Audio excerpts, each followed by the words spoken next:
Trading 360. Nicole Bettolini's live on the New York Stock Exchange. Thank you for being with us. It's time for the big three. 3 stocks, 3 charts, 3 trades. Ben Lichtenstein will take us through the charts. Here to take us through the trades, Alan Nuckman, Chief Market Strategist at bullseyeoption.com. And he's live at the CBOE. Always a lot of fun to be from one exchange to the other. Good to see you both on this Thursday morning. Alan, your first trade here, Murphy Oil, the ticker MUR, and it's trading around 41.96 today. What are you thinking here?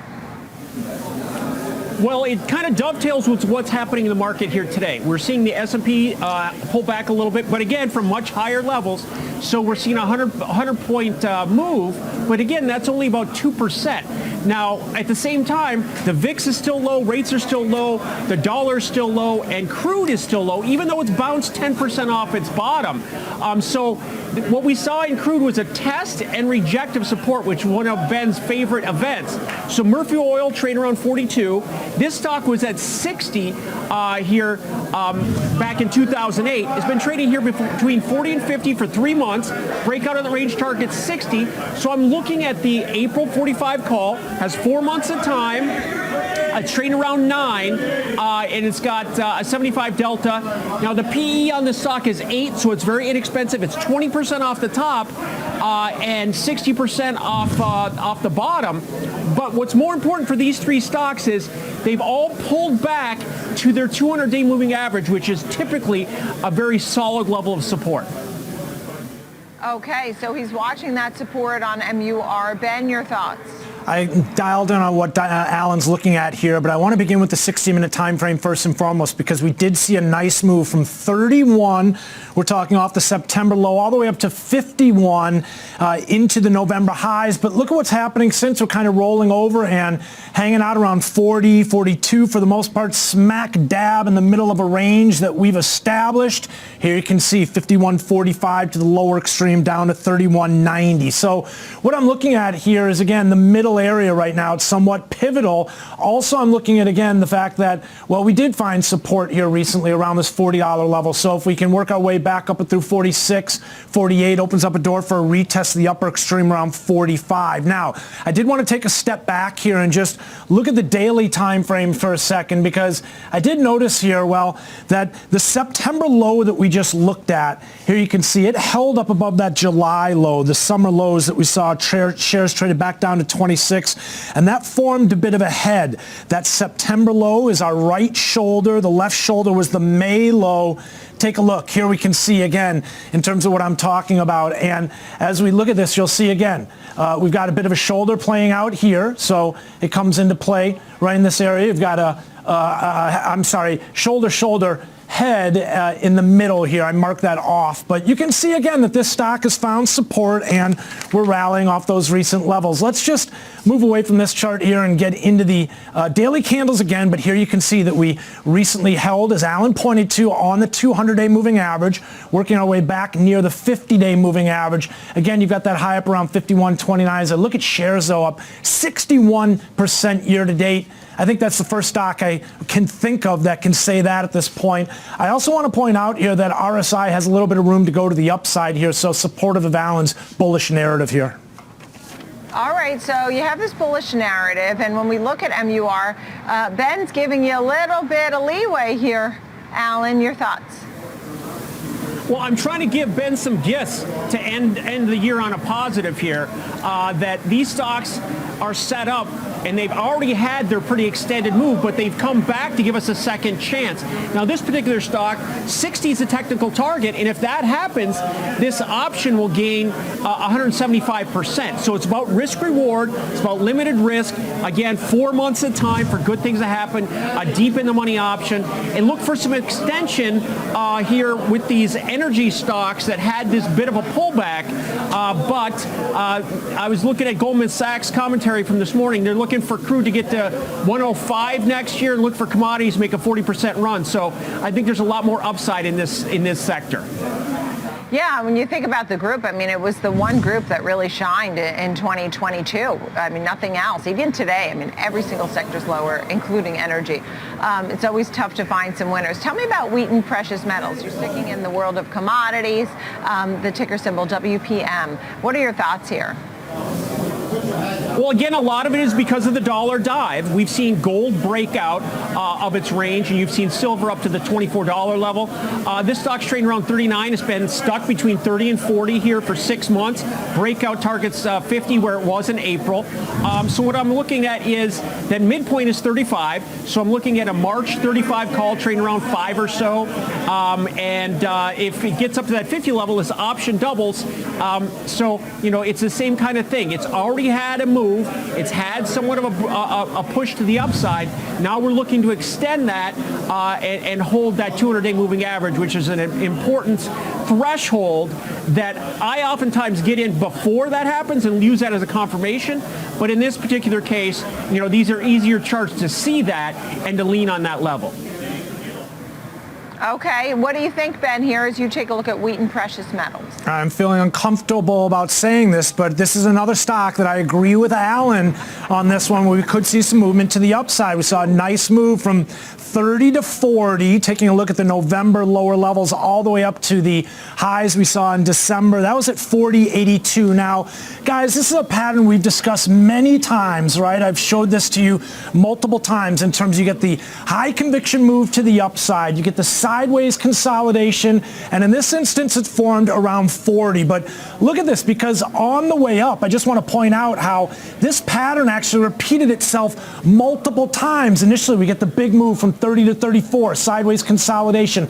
Each time this happens, this reassures the bulls that they're on the right path, right? It's confirming that bullish narrative and solidifying the working assumption that this stock is trending higher. 36, 38. The next area of value formed around 40, and basically you can see again a very well-defined trend environment to the upside, taking a step back from this intraday intermediate look. You can see, for one, the high conviction trade off the pandemic lows, and then for the most part sideways consolidation. So almost an identical pattern in terms of what we identified on the hourly time frame, and this instance over the last 2 years basically balancing around 48, right? Again, high conviction up in the summer of 2019, sideways consolidation again recently around 48. As I look at this, Alan, this is where I'm kind of supportive of that narrative. We just recently tested a lower extreme around 28. If we can build momentum through 45, opens up a door for a retest of 58. You got a really well-defined range that's formed here.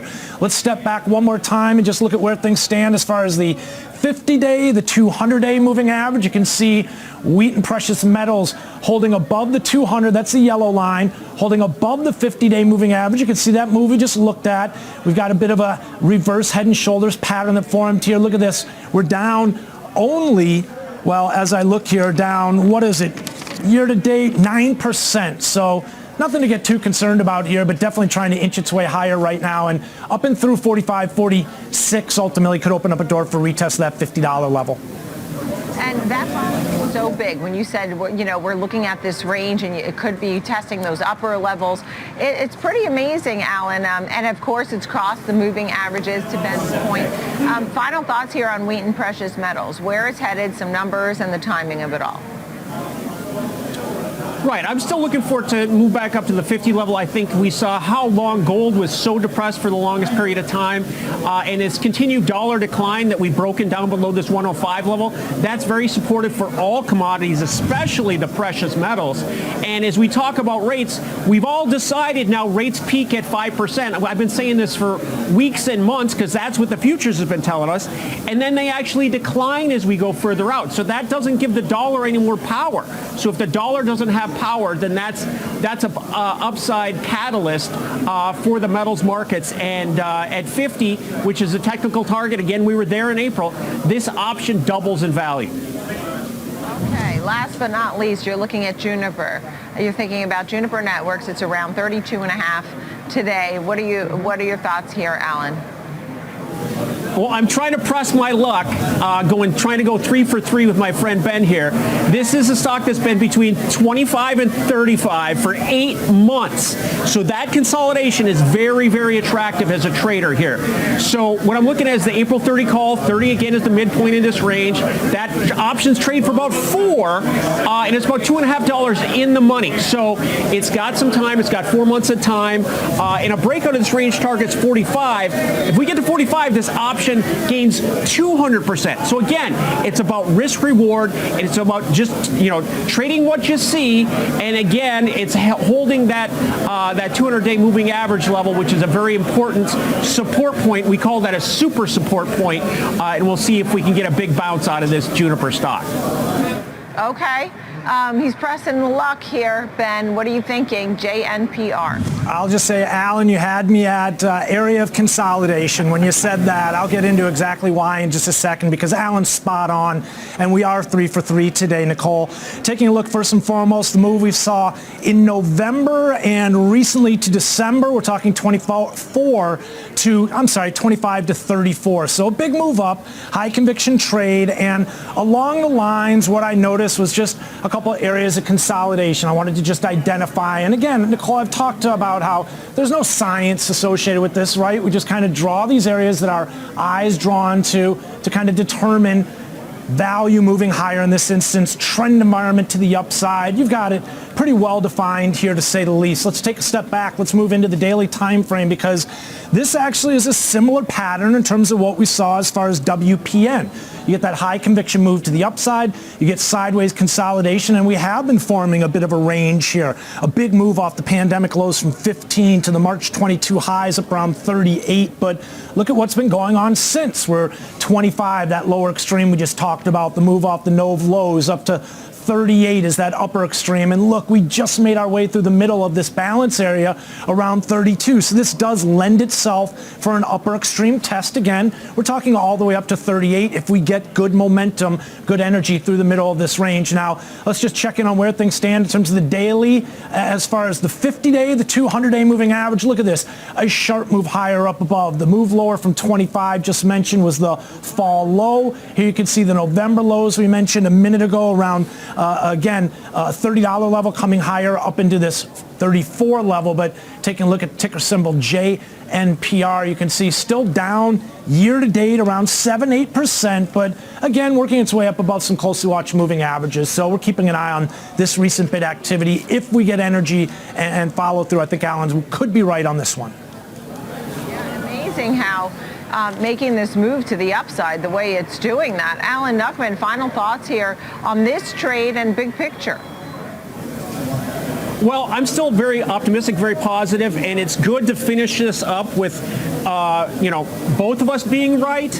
For the last couple of weeks, Ben hasn't been right, but now we're both on board. So I wanted to give him some charts that we could both agree to and give us some bullish sentiment, hopefully. We'll finish up this the year with a positive.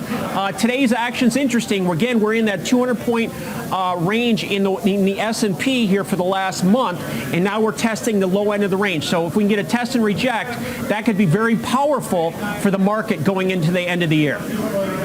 Ben hasn't been right. Care to have a quick rebuttal? You guys are great. You want to agree to disagree, Ben? Well, I have been very bearish, that's for sure. The market has been rallying, but I've also been talking about how the market's really contained right now. 43 to the upside, right. 35 to the downside. All of this, in my opinion, is noise. A lot of opportunity within that range, but not a lot of conviction one way or the other. Okay, gentlemen, wonderful to see you both for the Big Three. Always a lot of fun. Alan Nuckman, Chief Market Strategist, BullseyeOption.com, and our own Ben Lichtenstein with the charts. Thank you both. Coming up next, we're going to spotlight the Fed's moves. Michael